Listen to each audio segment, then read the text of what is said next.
Hello ladies and gentlemen, we're here in the heart of downtown, just coming out of the Cultural Arts Center on a beautiful July day, about to be August. We're out here in LeBauer Park, and we're going to make our way over to downtown Greensboro Incorporated on the other side of the tracks on the south end to speak with Zack Matheny. Zack Matheny is the president of downtown Greensboro Incorporated.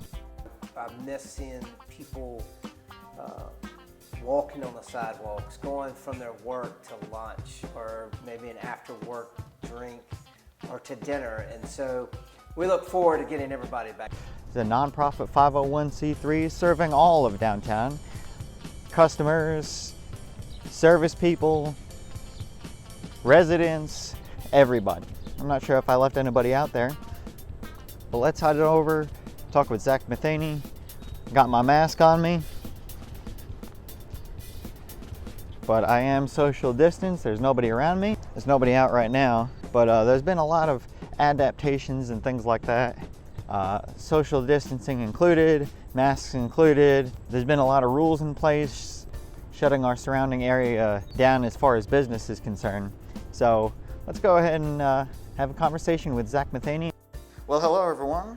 We're here in the middle of the pandemic, COVID-19, to catch up with Zack Matheny, President and CEO of Downtown Greensboro Incorporated, a nonprofit 501c3 that serves the downtown community, that is the businesses, nonprofits, residents, customers. Am I leaving anybody out there? Just all of the above. Well, thank you so much for being here. Yes, sir. Thank you for having us. Oh, no problem. So a lot's happened in the last couple months. We've had, as we said, the COVID-19, marches, protests, windows being smashed, businesses being boarded up, art going up everywhere on the boards in response to it. Now we're on the other side of that. What was your take on everything that happened, and can we just kind of get a catch up from everything from you? It was a unique time because 2020 was going to be the breakout year for downtown Greensboro. You know, the Tanger Performing Arts Center was opening in mid-March. We had the ACC Championship coming here in mid-March. We had the NCAAs following that. It was going to be the year of downtown and Greensboro as a whole.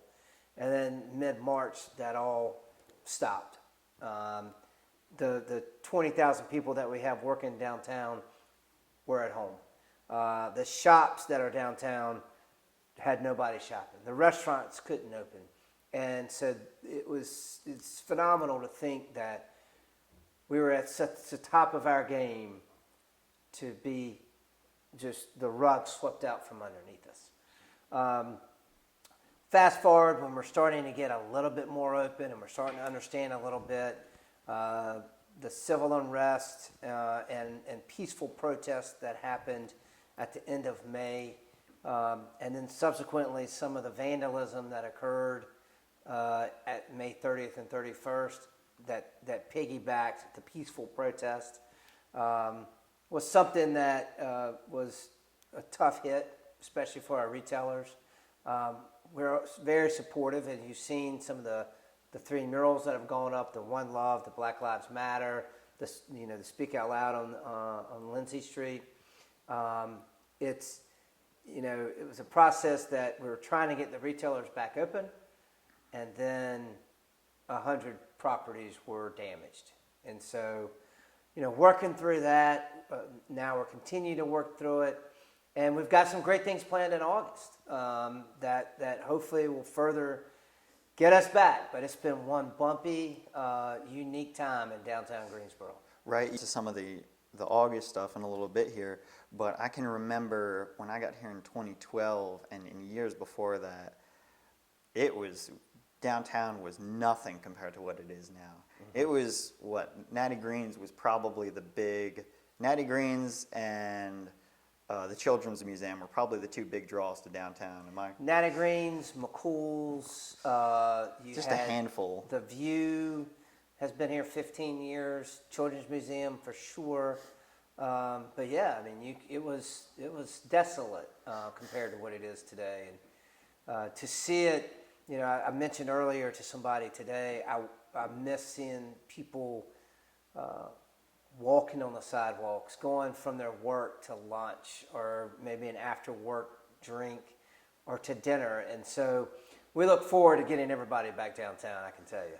I miss seeing people walking on the sidewalks, going from their work to lunch or maybe an after work drink or to dinner. And so we look forward to getting everybody back downtown, I can tell you. I miss seeing people walking on the sidewalks, going from their work to lunch or maybe an after work drink or to dinner. And so we look forward to getting everybody back downtown, I can tell you.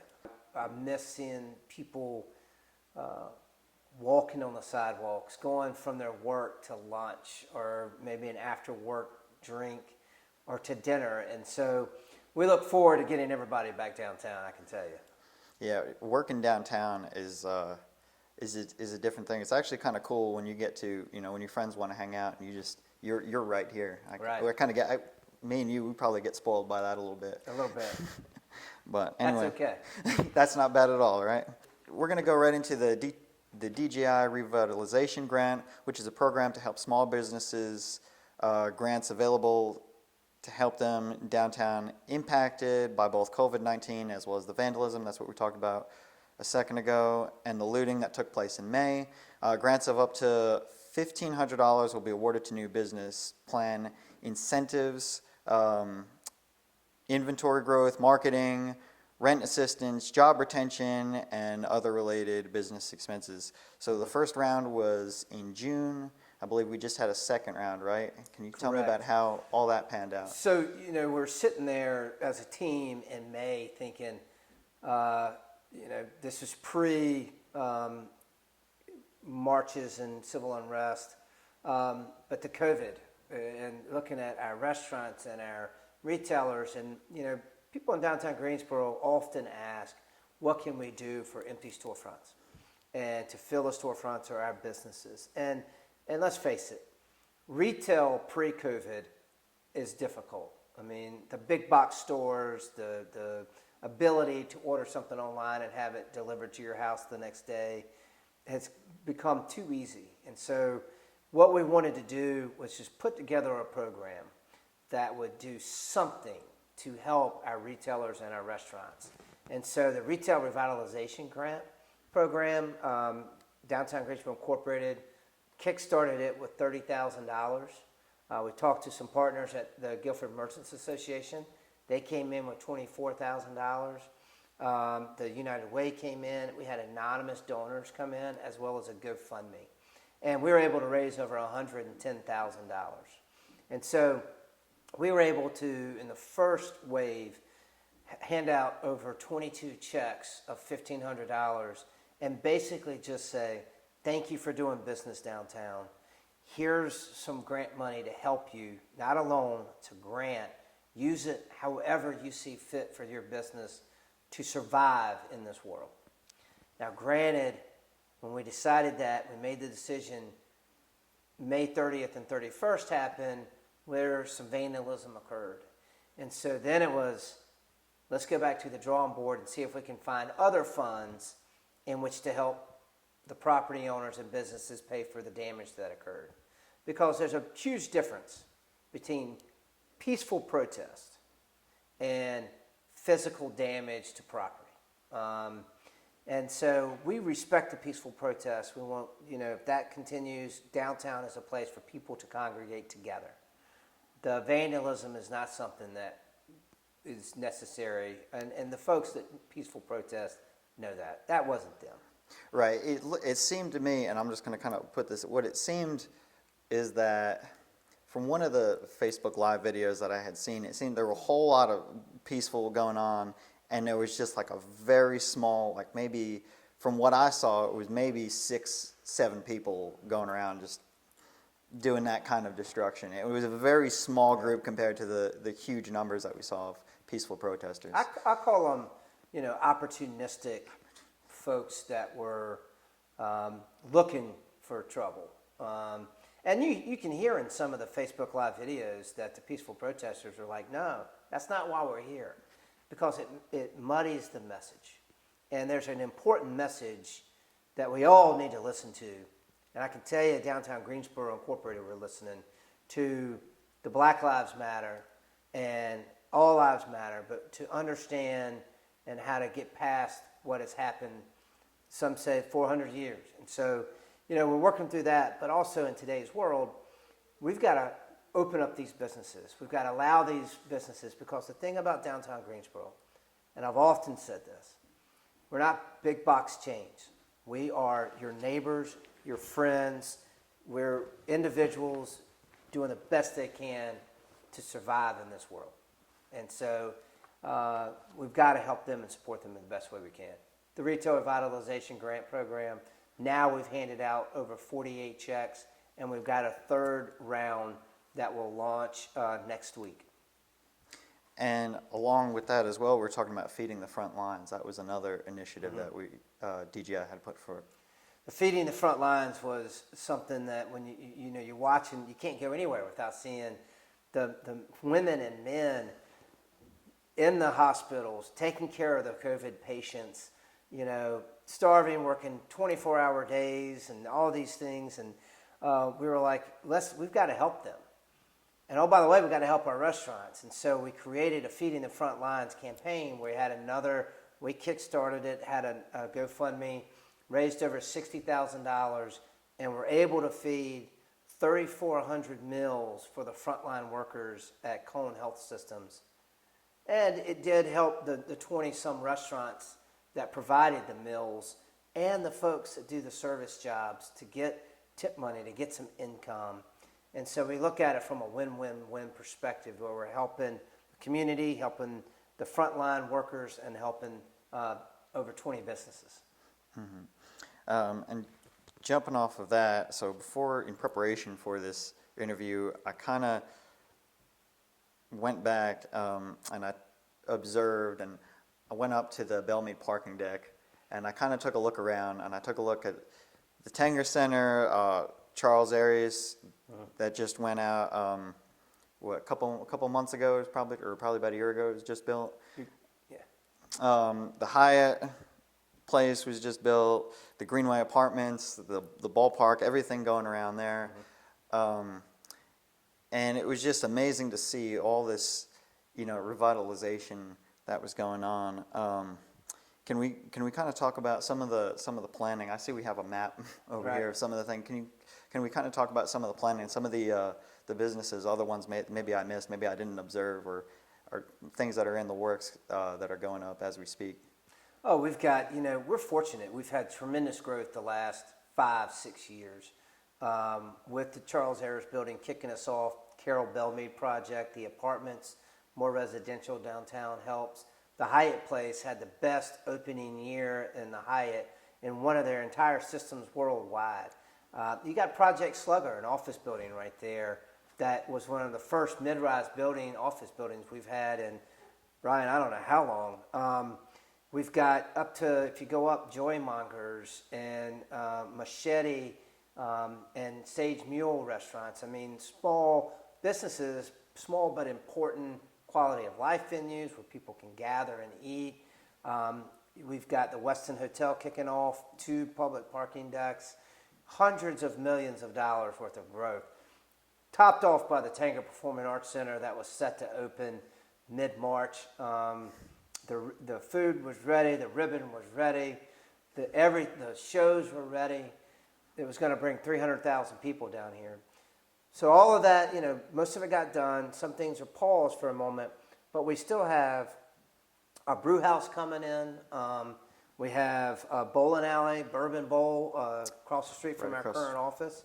We've got a wine bar at Lewis and Elm Street. We've got another new bar that should come out publicly soon. We had a retail shop, Green City Goods, an awesome shop that unfortunately I don't think is going to be able to come back due to the vandalism that occurred. Banchan, a Korean barbecue place that just opened that's doing well. And so we still have, despite this COVID pandemic, some great projects that when people come down and see downtown again, they're going to be shocked with the newness that we do have. And so Greensboro's positioned very well right now.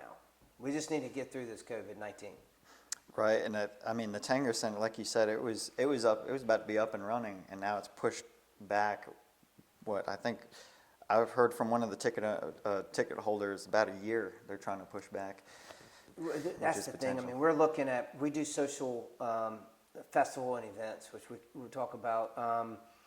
You know, at what point will we feel safe in which to gather in an enclosed environment that seats 3,000 people? And the answer to that is nobody knows. And so it's best and makes sense to push it out as far as you can within reason, so that hopefully you don't have to push it out again.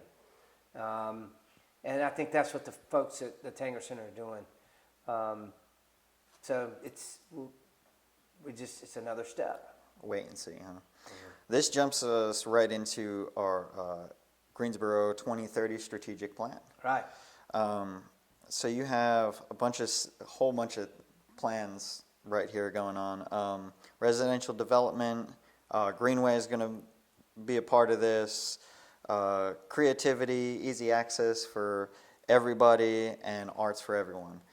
Can you tell me, now I know there's a survey going on right now to kind of catch up with everything that was put in place, but what do you see going on for your vision for downtown Greensboro? You know, it's the vision. It's interesting. A lot of the vision that was before COVID-19 still continues today, and it's garnering as much information. Which we had numerous stakeholder meetings, public meetings, places. We had focus groups. We had employees, nonprofits. Try to pull all the plans that are out there. The Greenway, the arts, and everybody involved in this. And out of it came some pretty good ideas. One aspect is, how can we focus on entrepreneurial growth?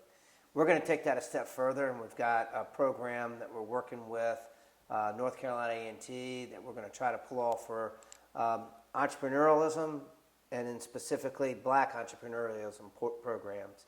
And so it's a continuation of Black Lives Matter, Black entrepreneurs and businesses matter. What can we do to foster that growth in downtown Greensboro? So it's taking what was in the strategic action plan and adding another layer on to specifically acknowledge what is taking place and to make efforts to enhance and encourage together growth. We've got some areas that we're going to look at in downtown Greensboro in which to put forth that entrepreneurial growth. There's also filling in the blanks. What are properties that are underutilized that we can enhance? So that's in the strategic plan. There's some streetscape type components that are gathering spaces that we are now going back in this survey, which is on our website, downtowngreensboro.org, and saying, are we going down the right path? How are you feeling? How do you think you'll feel next year? And really determining, making sure that we're on the right path. And so, it's a strategic vision plan for a reason. And we need to hear from folks because it's not necessarily my plan, but it's our plan. But it's this organization's plan to implement. And there's also a big moves category in the mix of all this. Can we kind of break each of these down? The mixed-use development, autonomous shuttle center, multi-use area, battleground entertainment district, and the gateways. So one of the cool projects that we're continuing to do is a connection with North Carolina A&T University. So in a nutshell, they are award-winning throughout the country in autonomous vehicle technology. And so in an effort, many folks want to talk about trolleys and shuttles and how to connect. And, we're looking at it from a perspective of, if you think 2030 and you think visionary, a rubber wheel trolley is probably not the answer. Let's utilize North Carolina A&T's brain power, their student power, their intellect, their technology, and let's work with them to create a vehicle autonomously to connect A&T to downtown. A&T to downtown, to UNCG to downtown, to Rev Mill to downtown, A&T, and start building this connection. And we're working with the city. DGI put forth a financial commitment to North Carolina A&T in which to help them purchase vehicles that they can use the technology. And so that's an exciting way that came out of the strategic plan that we're partnering with our brain power at our universities to build that connection. The mixed use, we've identified a site that hopefully that is currently underutilized. That is a transportation mode site. So that you wouldn't have to think too hard about where that is. That, again, is underutilized, but is a tremendous asset for the community. That we feel that we can build that entrepreneurial incubator in this site. And folks will get to it, and we're taking a beautiful old building and enhancing that site to build it up. The multi-use arena was a conversation that came out of, could you move the Coliseum downtown? And the answer to that is no. You can't move the Coliseum. Is there something we can look at that we could work with the Coliseum and the city to create something that complements the Coliseum, the Tanger Center, and convention space, for example, now that we're getting more hotels downtown. And so that's an area that we need some feedback to make sure we're going in the right direction. The Battleground Entertainment Zone, we've identified key properties on Battleground Avenue between, say, Joymongers, which is Smith Street, and Lindsay Street, which is near Carroll at Belmead. And Zito Wine is there, and there's a lot of properties that could be interchanged that we could create a true entertainment zone.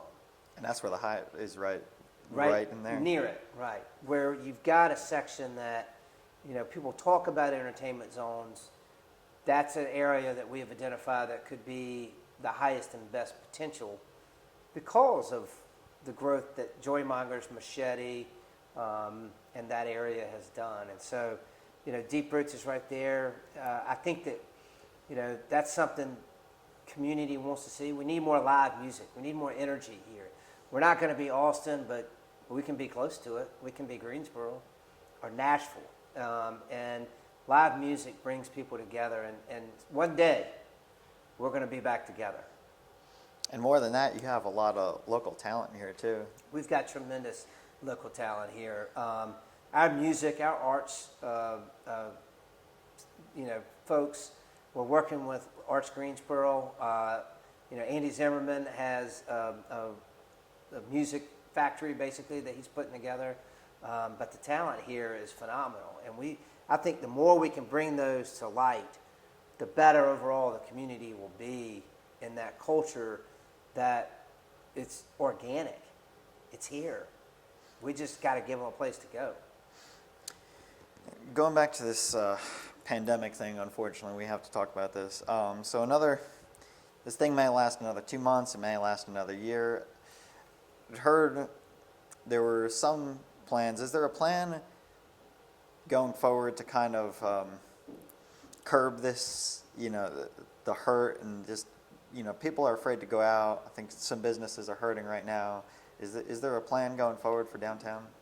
The pandemic, and now we're getting a few months in where people are either getting really mad, people are getting anxious, or people are getting ready to get out and talk to other people. We're human. We love other people. We love being around other people or people watching and talking. In our opinion, there's not been a really consistent metric on how the shutdown of certain businesses, the opening of some businesses, we've got to figure something out that's better. I mean, we've got some alcohol facilities that can open, but we can't open bars. But then they limit bars from serving alcohol, but they don't even recognize the fact that the bars are closed if they don't serve food. And so it's I think I mentioned to you, I was at a pool the other day that's open. They close every 2 hours, but people are swimming around and there's no social distancing. So if we're going to do something, and this is probably wearing my former hat in government politics, there needs to be a message of more consistency. But we've got to also allow these businesses whether it's certain gyms to open in a social distancing, precautionary, we created bags that we gave people masks to open. We've got sanitizer. We've got, all the devices to take precautions that we've handed out free to our businesses. We've got to allow these businesses to open. Otherwise, you're going to have a tremendous other wave of unemployment from small business owners that you're not allowing to do business, that are good, reputable businesses that you're shutting down. And there's a better way to handle this thing and flatten the curve in the meantime. And I hope that we can continue to work with our state legislator to figure that out. Yeah, it's kind of a hard bind, as you mentioned. It's kind of a hard bind now because you have to balance it between the health and the business, the making money. It's got to be profitable for the business. It's got to be healthy for the public. And I think that's kind of the bind that everybody's in right now. But how do you have a brewery that can be open, which I'm all for, that's great. I think there needs to be some social distancing protocols, but a bar can't be open. It doesn't make sense. Pools can be open. Big box stores, big box stores are open. And I did something the other day, and I said, we've got to open small businesses. And the comment was, well, they could go to that small business, but they'll be beside you in this big box store. So as a government, we're fine with supporting big box stores versus the small mom and pop stores. That doesn't make sense to me. And downtown Greensboro is made up of small, hard-working women and men that are providing something for our community. They're your neighbors, they're your friends, and we can't forget about them. And so, I think we've got to lean on them to disinfect, to social distance, to support social distancing, but we've got to support them and allow them to do their business. And you mentioned here, going along with that, is Open Streets. Is this still going on? August 7th and 8th. Closing Elm Street to kind of open everything up for foot traffic. Is this something that's still going on? It is. We're working. There's over 10 restaurants. So August 7th, Friday, August 7th, which is First Friday, and Saturday the 8th, and every weekend in August. You're exactly right. We're going to close Elm Street to open it up. And so in theory, the sidewalk becomes the middle of the street. And you can walk down the street, properly social distance. We prefer you to have a mask on. Will be in restaurants will be able to come out of their place, serve on the sidewalk, both food and alcohol. And because more folks, including myself, I would rather be outside eating than inside a restaurant with a bunch of folks. That's my preference. And so the goal is to open the street up to allow restaurants to serve in the same type precautionary fashion they would inside, but I think folks will hopefully participate outside. We do have some musicians that we're lining up. Speaking of our musicians, we're trying to line up. We've got 7 musicians lined up right now throughout downtown. It's not a festival, but it's just to build ambiance and to support our local artists, as well as give that community culture to our restaurants. And I think that's one thing that's missing, because I had a chance to talk with some retailers and some owners in the area about this, and they said that's the one thing they're truly hurting, because they're missing out on the first Fridays, the fun fourth. Possibly, the December action that's going to go, may or may not, kind of in limbo about that. They're missing all that. Mm-hmm. And that was the one thing is the foot traffic. Right. Well, if you think about it, retail shops, May, Mother's Day, it's one of the highest shopping weeks of the year. Father's Day, followed up by that. They've missed, a lot of holidays, Easter being in there. Fun Fourth for some of the restaurants were the highest grossing days of the year. So this, hopefully, by having a choreographed, collaborative effort on the open streets, with the restaurants coming out onto the sidewalk, will allow folks to feel safe. We've got masks, we've got sanitizer, we've got Q-tips so you don't have to touch anything from a keypad, to give them, confidence that we're taking every precaution, but also in a comfortable environment supporting these businesses. Mm-hmm. And the other atmosphere that I got is that the food and the drinks are going to do fine, because not fine, but better, if you will, because that's mostly, it seems, from my perspective or from their perspective, is what people will come down for is usually the food and drink, and then with the foot traffic, they may wander into the retail. Right. The retail is hurting right now because everybody's home right now, and what's going on, Amazon and FedEx and everybody else, they're the big dogs right now are making, because everybody's home and everybody's scared. So I think that's kind of the feeling I got from them. Yeah, I saw a statistic last week. Jeff Bezos' net worth went up $19 billion in a day. $19 billion in a day. Over $100 billion he's worth. It's ridiculous. And I get it. It's very easy to press a button and it's there the next day.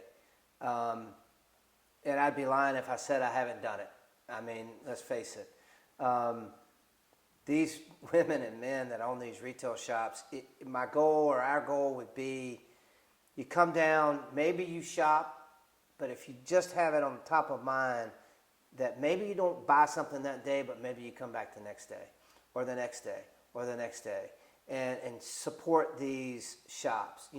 It's to re-engage and reintroduce the businesses that are downtown. Because I tell you this, when you shop on Amazon, you're not looking at Jeff Bezos' face. When you go into the stores here in downtown Greensboro, you're looking at the owner's face. And that is a significant value to them, to you, to understand and feel good about the purchase you're making. And so, we want to reintroduce who is downtown. Yeah, I think you brought up a good point, is that mom and pop shop is a real important aspect of the culture that brings out downtown. Right. So. And the community. It is symbolic. The people that own the businesses downtown are symbolic to the diversity in our community, and they're our neighbors. They're our friends. They are us. They just open a business. And going along with that, and I hope we're not getting too much into the doom and gloom here, but it takes, I'm not sure exactly what the figure is, but it takes probably around 3 to 6 years once you open a business for you to even make a profit on that, because you're normally paying back your merchandise, your insurance, your whatever loans you took out on that. I'm bringing this thing home Right. for that person or that family that opened that business. We had a business, I'll give you an example, the Bodega, that opened up across the street from the Carolina Theater. They've got a great patio. You can have lunch there, drinks. You can do shopping. They got vanilla ice cream sandwiches you can get. And they opened in December. So just when they're starting to get open and get out there, the pandemic hit. And, we met with them recently. They're doing everything they can. We're going to figure out how to partner with them. But that's just an example of, they got hit right off the bat. Then you got folks that have been in business 3-4 years that, you're right, they're just getting it. People are starting to come back more and more in their 5th year, and then this hit. And so we've got to do our job to reintroduce those folks, reintroduce their businesses, and to reintroduce that it's safe, we've taken precautions, and we want you back downtown. Okay, so going along with implementing different ideas, I've heard about Whitenwood. They are kind of we talked about that idea of bringing stuff out into the street, eating outdoors. Can you kind of talk to me about that plan, what they're doing? So we've long talked about streeteries or parklets or something like that we can extend. Because one thing, our sidewalks are narrow in downtown Greensboro. We don't have enough. Our buildings are so tight. We don't have as much outdoor eating space. And so working with Whitenwood, Blue Denim, and Lau 3 totally different types of food. We're extending an outdoor style, so we took some parking spaces and put some concrete barriers for safety. And now Jake has done a terrific job of dressing up those barriers. And so when you come down, there's a platform that'll look like grass, I'll say, but some beautiful planters. It makes the street look so much more friendly and inviting. And it'll be a place that I certainly see myself eating outside. But it allows them, that's a tight space inside, to come out onto the street and serve hopefully as many people as they would have before. Okay. Do we know anything about, really quick, do we know anything about what's going on in the Oddfellows Lodge? I just happened to observe them gutting out the place, and I was just curious if there was anything to that. So the Oddfellows, that's one of those buildings that the small projects that we have going on in spite of the COVID-19.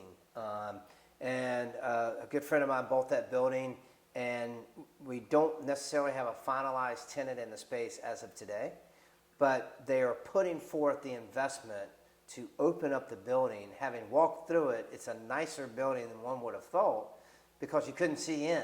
And as humans, as I said earlier, we like to see each other. So they are taking that building and installing windows and going to paint the outside so you can see the beauty that is that building. And quite frankly, it's a beautiful building. It's got about 50 parking spaces underneath. And so I don't think we're going to have too much time leasing that building up. The question's going to be, we're talking to some folks that it does have a kitchen.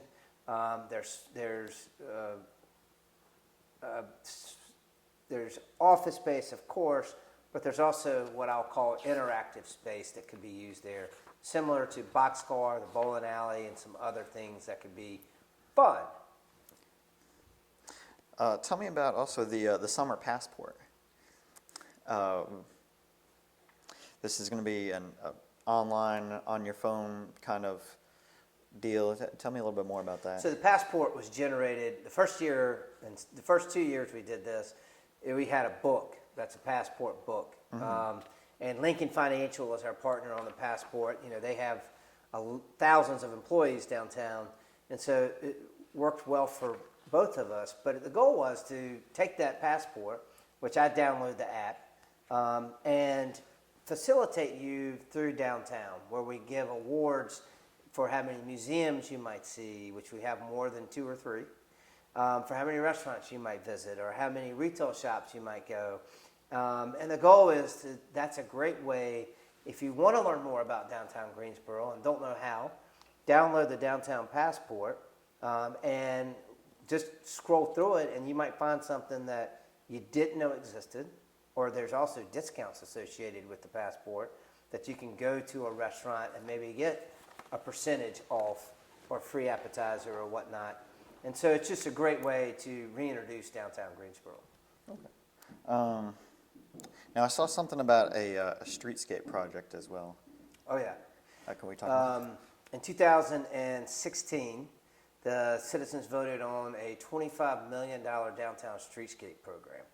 And, you know, working with the city of Greensboro and, you know, going out to get the design done. And, you know, we're 4 years into this thing almost.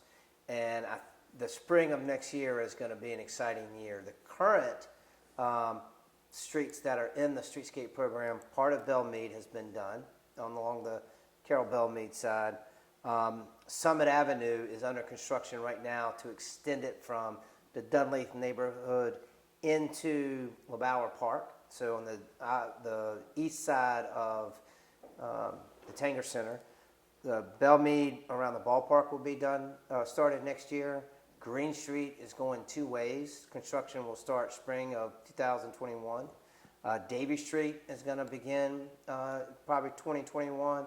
Church Street will begin in 2021. And then Elm Street is currently in design. So we're going to have more construction in downtown Greensboro in 2021, it's exciting. Well, thank you so much for being here. I appreciate your time.